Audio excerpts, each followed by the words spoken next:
ओम श्री साई नाथाय नमः।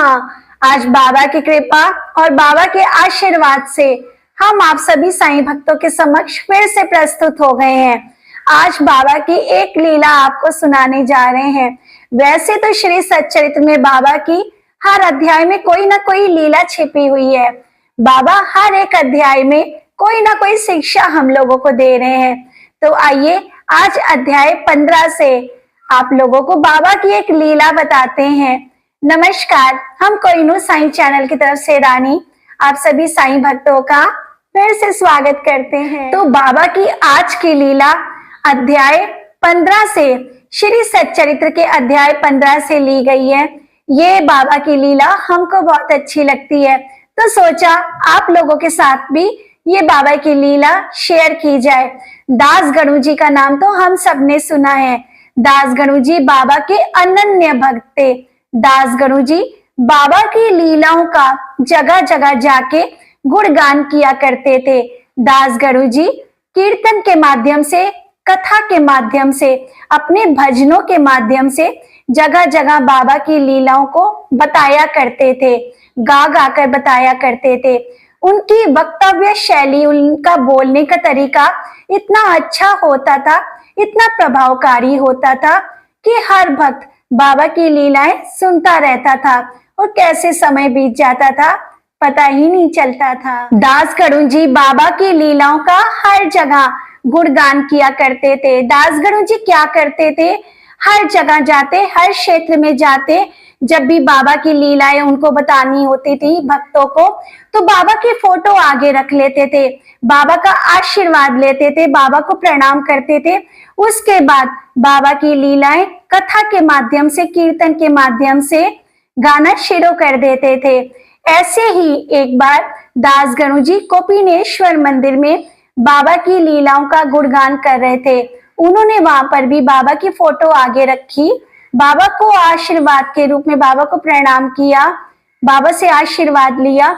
उसके बाद बाबा की लीलाओं का गुणगान करना शुरू कर दिया। दास गणु जी वक्तव्य शैली में इतने अच्छे थे। उनकी वक्तव्य शैली, उनका बोलने का तरीका इतना प्रभावकारी होता था कि कैसे बाबा की लीलाएं इतने अच्छे, इतने प्रभावकारी रूप से बताते थे कि हर भक्त को बाबा से मिलने की जिज्ञासा पैदा हो जाती थी, बाबा से मिलने का मन हो जाता था। क्यों ना हो, बाबा की लीलाएं है ही इतनी अथाह, बाबा की लीलाएं है ही समुद्र की तरह इतनी गहरे। ऐसे ही एक बार दास गणु जी कोपिनेश्वर मंदिर में, मुंबई के कोपिनेश्वर मंदिर में गए, बाबा की फोटो आगे रखी, बाबा को प्रणाम किया, बाबा का आशीर्वाद लिया और वहां पर भी बाबा की लीलाओं का भजनों के माध्यम से, कथा के माध्यम से गुणगान करना शुरू कर दिया। उतने में क्या होता है, भक्तों की तो भीड़ इकट्ठी वहां पे होती है। उसी बीच में एक चोलकर जी नाम के व्यक्ति भी बैठे होते हैं। चोलकर जी बाबा की लीलाओं को बहुत देर से वहां पर बैठे हुए सुन रहे थे। बाबा की लीलाओं को सुनकर चोलकर जी के मन में बाबा के प्रति भक्ति उमड़ी, उनका विश्वास दृढ़ हो गया।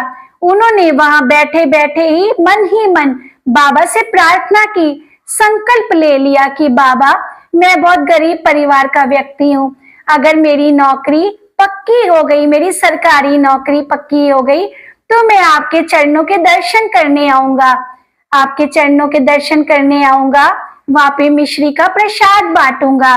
क्योंकि बाबा, मैं इतना गरीब व्यक्ति हूँ कि अपने परिवार का भरण पोषण भी सही से नहीं कर पा रहा हूँ, तो बाबा कृपया करके मेरी नौकरी पक्की करवा दीजिए।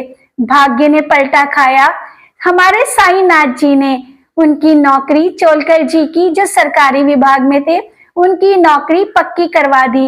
चोलकर जी ने कोई एग्जाम दिया, उस एग्जाम में वो क्लियर हो गए और चोलकर जी की नौकरी पक्की हो गई। अब क्या था, अब तो सिर्फ संकल्प शेष था।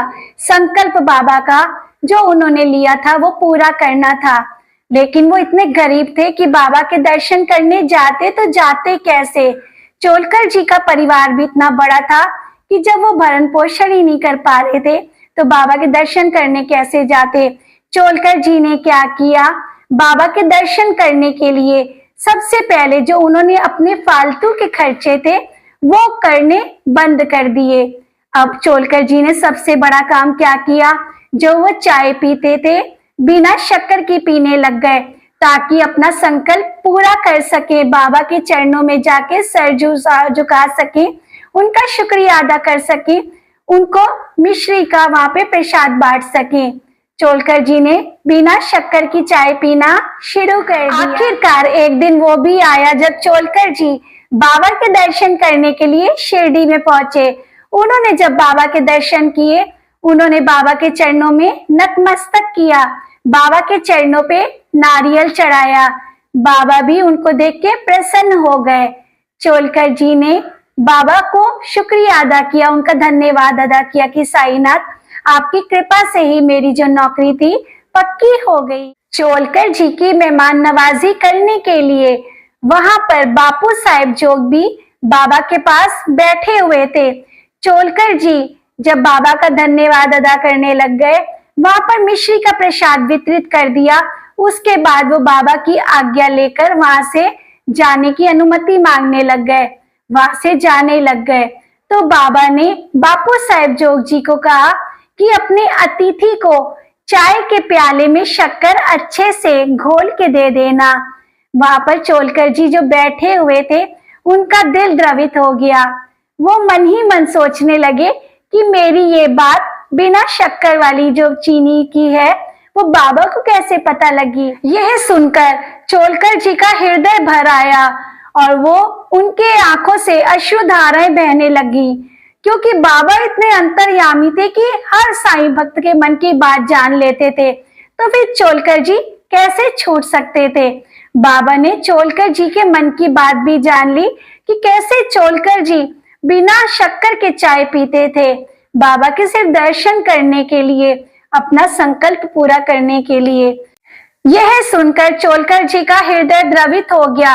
वो बाबा के चरणों पे रोने लगे, बाबा के चरणों पे गिर पड़े।